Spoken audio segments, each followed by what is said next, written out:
صفحہ نمبر 17، معارف الحدیث جلد نمبر 1،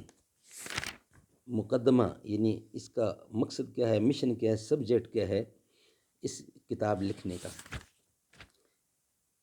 اعوذ باللہ السمیع العلیم من الشیطان الرجیم، بسم اللہ الرحمن الرحیم۔ قال اللہ تعالی وما آتاکم الرسول فخذوہ وما نہاکم عنہ فانتہوا۔ معارف الحدیث یعنی احادیث نبوی کا ایک جدید اور جامع انتخاب، اردو ترجمہ اور تشریحات کے ساتھ، جلد اول، کتاب الایمان، تالیف مولانا محمد منظور نعمانی رحمۃ اللہ۔ اعوذ باللہ السمیع العلیم من الشیطان الرجیم، بسم اللہ الرحمن الرحیم۔ اور جب قرآنی نصوص سے آپ کا معلم و مبین قرآن ہونا ثابت ہو چکا، تو جو شخص آپ کی رسالت و نبوت پر ایمان رکھتا ہے، جس طرح اس سے انکار نہیں کر سکتا کہ آپ نے متن قرآن کی تلاوت و تبلیغ فرمائی، اسی طرح اس سے بھی انکار نہیں کر سکتا کہ آپ نے اس کی تعلیم و تبلیغ بھی فرمائی، اور چونکہ قرآن کی تبیین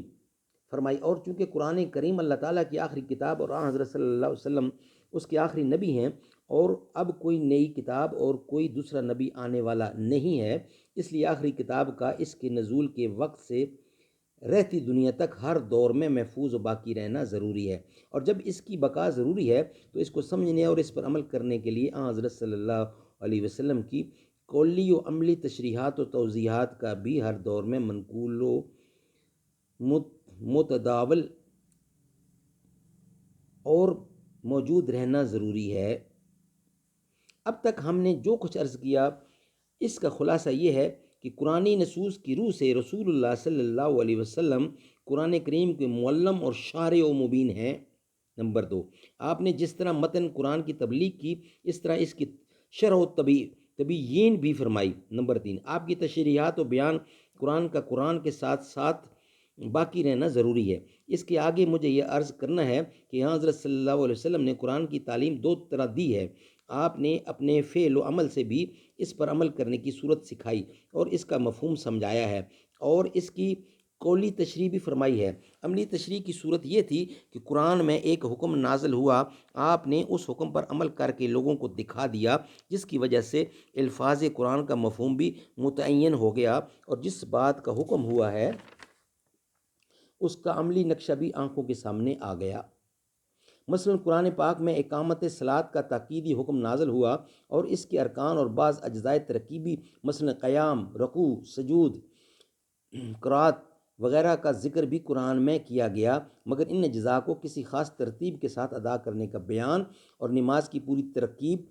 اس میں کہیں ذکر نہیں کی گئی۔ پس ان اجزاء کو خاص ترکیب کے ساتھ باہم مربوط کر کے نماز قائم کرنے کی ایک خاص شکل حضرت صلی اللہ علیہ وسلم کے عمل سے متعین ہوئی۔ قرآن پاک میں اقیم الصلاۃ کا حکم دیکھ کر ہر شخص کے دل میں یہ سوال پیدا ہونا ضروری ہے کہ اس حکم پر عمل کس طرح کیا جا سکتا ہے، اور اقامت صلاۃ کا کیا طریقہ ہے۔ حضرت صلی اللہ علیہ وسلم کا ارشاد، صلو کما رأیتمونی اصلی، صلو کما رأیتمونی اصلی، تم جس طرح مجھے نماز پڑھتے ہو، تم جس طرح مجھے نماز پڑھتے ہوئے دیکھتے ہو، اسی طرح نماز پڑھو۔ گویا اس سوال کا جواب ہے۔ نیز حکم اقیم الصلاۃ کی اس عملی تشریح کے علاوہ کبھی کبھی آپ نے اقامت صلاۃ کی ترکیب زبانی بھی ارشاد فرمائی۔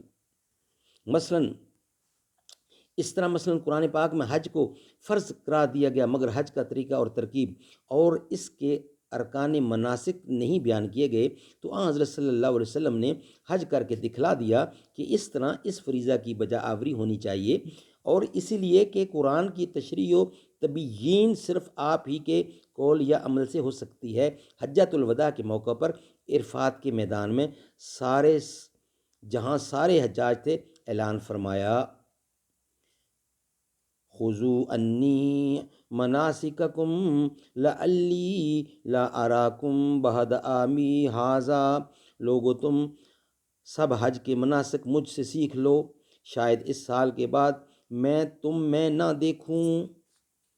پھر قولی تشریح کی بھی دو صورتیں تھیں، ایک یہ کہ قرآن پاک کی کسی آیت کا ذکر، اس کی طرف اشارہ کر کے اس کی تفسیر یا اس سے جو حکم